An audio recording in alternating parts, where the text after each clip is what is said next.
In a world where voices are often judged by titles, suits, and boardroom credentials, one girl, barely 13, walked into chaos armed with nothing but courage, clarity, and the languages of half the world. It was supposed to be another ordinary day at Monroe Holdings.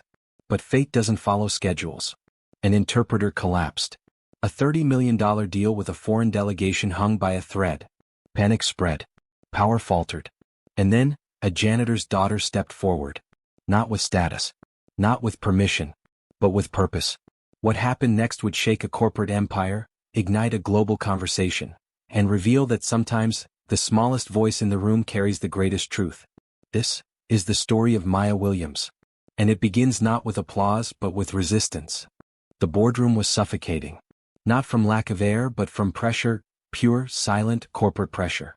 Monroe Holdings, once a titan in global logistics, now stood on the edge of a cliff. The stakes? A $30 million deal with Dubai officials. The only lifeline left to prevent a catastrophic default. Hundreds of livelihoods, decades of work, and the company's legacy all dangled by a thread. Then fate struck. The interpreter, seasoned, calm, essential, collapsed in the hallway just minutes before the delegates arrived. Paramedics had been called, but help was too far. Time was not on their side. Panic swept through the room like wildfire. Whispers rose. The CEO barked orders. Phones buzzed with no solutions. The deal had taken months to build, and now it was unraveling in real time. And then, through the half-open door, a voice spoke. Come. Clear. Undeniably young. I can help. Heads turned. There, framed in the doorway like the last glimmer of light before a storm, stood Maya Williams, 13 years old, hoodie slightly oversized, eyes steady. A janitor's daughter. No one had called her. No one had even noticed her until now. And yet, in that charged silence, something shifted. She didn't plead. She didn't shrink. She simply stepped forward, toward a table full of men who had everything to lose, and no idea that the person who might save them was a girl with nothing but her voice. Who are you? One executive asked, voice clipped, eyes narrowed. Maya hesitated, only for a second. My name is Maya. I'm Mr. Williams' daughter. I speak Arabic. The room paused. Mr. Williams, the janitor, had quietly swept their floors for years. He was invisible until now. His daughter? Fluent in Arabic? It sounded like a child's imagination. You speak which dialect? Someone challenged. Emirati, she replied, unfazed. And if you'd like, I can also translate into French, Mandarin, or Spanish. But I think you need Arabic today. The CEO, a man who had negotiated in 5 continents but never with a teenager, looked at her. Really looked. She stood there without makeup, in sneakers, hair pulled back. No resume, no credentials. But her poise said something no degree could. Trust me. And something else stirred in that moment, unspoken but undeniable. In a world obsessed with polished pedigrees, a janitor's daughter had just offered a lifeline. The CEO turned to his team. We don't have time to doubt. Let her in. Maya didn't smile. She nodded, quietly stepped forward, and took the interpreter's chair, still warm. The moment Maya began to speak, the atmosphere shifted. Her Arabic wasn't just accurate, it was alive. Her tone respectful, her pacing deliberate. She addressed the Sheikh's representatives not as a child eager to impress, but as an equal who understood their culture. With all due respect, she said in Arabic, there seems to have been a misinterpretation regarding Article 14b. May I clarify on behalf of our delegation? The Emirati delegate raised his eyebrows, then slowly nodded. And just like that, the temperature in the room dropped from tense to intrigued. The CEO watched, arms folded, stunned. The man who was moments away from losing a $30 million partnership was now silent, letting a teenager take the lead. At the end of the clause, the Sheikh's chief legal advisor actually chuckled. Your company sent a child? He joked in Arabic. Maya responded without flinching. They didn't send me. I showed up. The entire room laughed, and that laughter cracked the ice no Harvard graduate had managed to thaw. In 5 minutes she had done what 3 top-tier consultants failed to do in 5 months. Earn trust. The room is filled with tension, though no one says it aloud. The foreign delegation smiles politely, but Maya can feel it. Something is off. The tone of one Japanese executive tightens when Monroe's VP mentions the word, exclusive. Another avoids eye contact when the CFO brings up intellectual property. But Maya isn't just translating words, she's decoding human intent. She leans closer, listening between syllables, between breaths. Softly, discreetly, she taps the CFO's tablet and whispers in fluent Japanese, "Reframe the clause." They feel boxed in. The CFO pauses, nods subtly, then pivots. He softens the language, adds flexibility, adjusts the terms. The tension loosens, like air being let out of a balloon. The meeting continues. Maya catches every eyebrow raise, every half-second hesitation, and feeds insights to the Monroe team. She becomes the quiet heartbeat of the room. By the time the final document is signed, the lead negotiator from the delegation stands and bows, deeply. Victor Monroe, the CEO, can barely contain his awe. He doesn't applaud. He just looks at Maya and says, not to her father, not to the room, but to her directly, "That's not just talent. That's leadership." Maya lowers her eyes, not in shyness, but in humble acknowledgement. She doesn't need the spotlight. She already owns the room quietly. Dramatic core, true leadership doesn't shout, it listens. And then it guides with precision, not pride. The morning sun filters gently into their small kitchen. Maya is helping her mother pour tea when she notices the envelope. No stamp, no sender. Just her name in neat, confident handwriting. Inside, a single card. No logo. No flourish. Just one line. "You translated hope. VL." Her mother touches the card like it's holy. Maya smiles quietly, placing it on the windowsill as if it belongs among the light.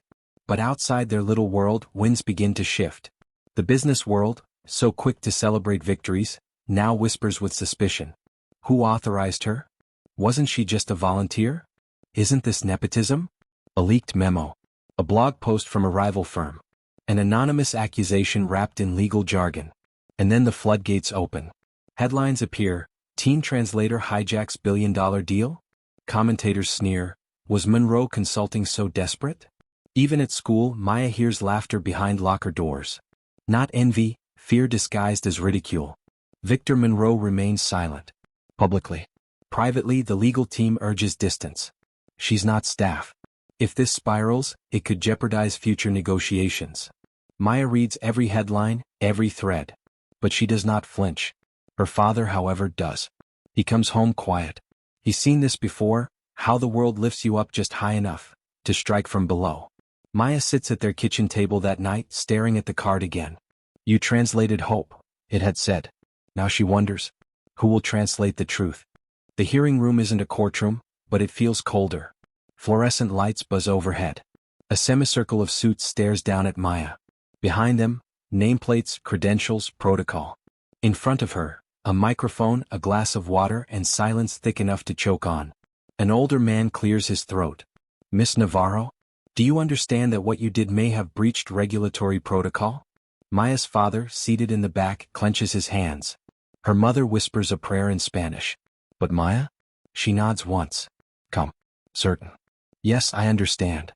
The questions keep coming, sharp, indirect, loaded with implication. Why didn't she wait for legal approval? Who gave her permission? What if the translation had been wrong? She answers softly, clearly, never defensive. And then, the final question. Would you do it again? Silence. The room waits. No pen clicks. No coughs. Just Maya sitting still, eyes level. She thinks of the look on the Chinese executive's face, the relief when someone finally understood him. She thinks of her mother, who crossed oceans and learned languages one tear at a time. She thinks of the little girl who used to whisper into dictionaries like they were wishing wells. And then she speaks. Yes, I would do it again. Not because it was safe, but because it was necessary. Words were being spoken, but no one was listening. That moment needed a translator. Not just of language, of meaning. And I was there. Silence again. But this time it lingers like respect. Victor Monroe, seated silently along the wall, finally exhales. One woman on the panel looks at Maya a little longer than necessary, and nods just barely. Nothing is decided that day. There will be memos, legal reviews, risk assessments. But something shifts. And Maya? She walks out not triumphant, but whole. Because sometimes, leadership isn't about winning. It's about standing. Even when they try to make you disappear. Dramatic core. Real power doesn't scream, it speaks when others stay silent. The smear campaign grows teeth. Anonymous op-eds accuse Maya of political grandstanding. A clipped version of her testimony leaks, edited to make her sound arrogant. Childish idealism, one critic scoffs on national radio. A former translator calls her reckless. But Maya doesn't flinch. Instead, she sits in a sunlit room with nothing but a chair, a camera, and her voice. "I speak 7 languages," she begins quietly. But on that day, none of them were louder than silence. She recounts what happened, plainly, honestly. No music. No editing. Just clarity. "I helped because no one else could. I helped because someone had to." The video spreads like wildfire. Within hours, the clip is translated into French, Mandarin, Arabic, Swahili. Within days, interpreters from around the world repost it with the caption, "We are not invisible." And then comes the Clarity Project. Born not from anger, but from urgency. Maya gathers a team, former diplomats, whistleblowers, humanitarian linguists. Their mission, make transparency viral.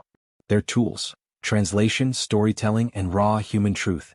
They begin decoding legal jargon into plain language, translating war zone testimony into dozens of dialects, creating safe digital spaces for silence to speak. But with attention comes threat. Anonymous emails. Digital surveillance. At a public event, someone disables the projector minutes before Maya speaks. One night, a brick shatters their office window. On it, a scrawled note. "Keep your mouth shut." Her mother begs her to slow down. Her father says, "Mija, some shadows are bigger than you." Maya doesn't argue. She just looks at the broken glass, and then at the headlines the Clarity Project is generating. "If silence is organized," she whispers, "then so must we be." She returns to her team and says only 3 words. "Translate everything louder." And they do. Because in a world where silence is weaponized, clarity becomes a form of resistance. The hearing room is packed. Cameras blink like insects. Behind Maya, a congressman clears his throat. Ahead of her, a wall of suits and skepticism. She doesn't bring notes. "You invited me here to speak about language. But what we really need to talk about is silence." Maya testifies not just as a translator but as a witness. She presents internal memos, translated from buried emails, revealing how corporations influence school textbooks, how education policy is shaped by lobbyists' money, not students' futures. She reads aloud a line from one email. "Frame critical thinking as optional. Too many questions hurt outcomes." "Gasp," whispers. When she finishes, the room is still, until one lawmaker slowly claps. Others follow. It's electric. That evening, headlines flare. Interpreter unmasks hidden agenda in education reform. The translator who spoke truth to power. A new whistleblower bill is proposed. Maya's testimony becomes required viewing in some universities. Students paint murals of her. Translators organize summits in her name. But power does not yield easily. Within a week, major networks begin canceling her interviews. Scheduled talks postponed indefinitely. Her name vanishes from recommended feeds. A journalist friend whispers, "They're burying you, Maya." Quietly. Systematically. Even her inbox turns cold. Funders back away. A foundation withdraws its grant for the Clarity Project without explanation. Her mother weeps. "You told the truth, Mija. Why is that never enough?" Maya answers gently. "Because systems don't fear lies, they fear translation. Truth that makes sense to the people." One final offer arrives. A powerful lobbying firm wants to hire her. 6-figure salary. Complete silence clause. She doesn't respond. She doesn't need to. Instead, she uploads a final video. No graphics, no intro music, just her voice. "If they silence me, let my words echo in your work. If they erase my story, write 10 more like it. And if you ever feel too small to change the world, remember, they don't come after the silent." And then she signs off with a line in 7 languages, each translated aloud. "What you cannot translate, you must become." The screen fades to black. But the voices do not. The room is dimly lit, not out of secrecy but focus. Maya and her small team pore over terabytes of documents, internal Slack messages, and media contracts. The evidence is irrefutable. A dozen corporations. Hundreds of thousands of dollars. Paid directly to influencers, podcasters, and youth mentors to label students like Maya as naive, manipulated, even threats. The campaign had a name. Operation Clarity Fog. And its mission was chilling. Undermine emerging student whistleblowers by reframing their actions as emotional, erratic, and ill-informed. Never debate content, question character. Maya stares at the screen in silence. Then she says, "We won't fight them with fire. We'll fight them with light." Within 72 hours, the blueprint drops. A stunning 3-part exposé. Part 1. Silencing the Seedlings, How Corporations Systematically Discredit Young Reformers. Part 2. Algorithms of Doubt, The Role of Social Media in Amplifying Smear Campaigns. Part 3. The Price of Speaking, Testimonies from other students who were harassed, shadow banned, or threatened into silence. Each part ends with a quiet frame. This is not a conspiracy theory. It's a business strategy. The exposé goes viral, not overnight but steadily, like truth crawling through static. Universities begin canceling contracts with some of the named corporations. Legislators reference the blueprint on the floor. But Maya doesn't stop there. She proposes a summit, not for journalists or lawmakers but for the discredited, the ignored, the translated and left unread. We'll call it the line. Because there has to be one. Between truth and agenda. Between influence and interference. Between being heard and being weaponized. She doesn't book a ballroom. She books an abandoned train station, a space where voices once echoed and were lost in tunnels. It becomes a cathedral of clarity. Invitations go out but not to elites. To cafeteria workers. To expelled students. To interpreters who've had their words twisted. To anyone who's ever whispered the truth and watched it be buried. And one by one they arrive. Not to follow Maya, but to finally stand beside her. The air inside the old train station is thick, not with dust but with held breath. Maya steps up to the cracked podium, lit only by soft amber lights strung above. Her voice doesn't boom. It settles. I am not brave because I'm loud, she says. I'm brave because I listened, and then I acted. Silence. Then a ripple, then a roar. The crowd rises not in applause but in unity. Later that night, her mother, teary-eyed, asks, "Do you think it worked?" Maya looks out the window at people still gathered, still talking, still hoping. She smiles softly. Maybe it's not like flipping a switch. Maybe it's like planting a forest, slow, invisible, but growing. And outside, in the shadows, someone plants a sign in the dirt. Welcome to the line. In a world loud with noise, where truth is often shouted down or bought out, one young woman chose to listen, and then speak. Maya didn't break the system. She revealed it. Not with a megaphone but with presence. Not with rage but with clarity. She reminded us that courage doesn't always look like a battlefield. Sometimes, it looks like a girl with a notebook, standing on a borrowed stage, asking the world to draw a line. And perhaps that is the legacy. Not a revolution in flames. But a forest quietly taking root, one voice, one truth, one seed at a time. Because once the line is drawn we can choose. And when we choose, really choose, we grow something no power can silence. The forest is already growing. Will you plant the next tree? Seedling. This is such an amazing story. Dear friends, if you liked the video, give it a like and subscribe to the channel. There is still a lot of interesting things to come.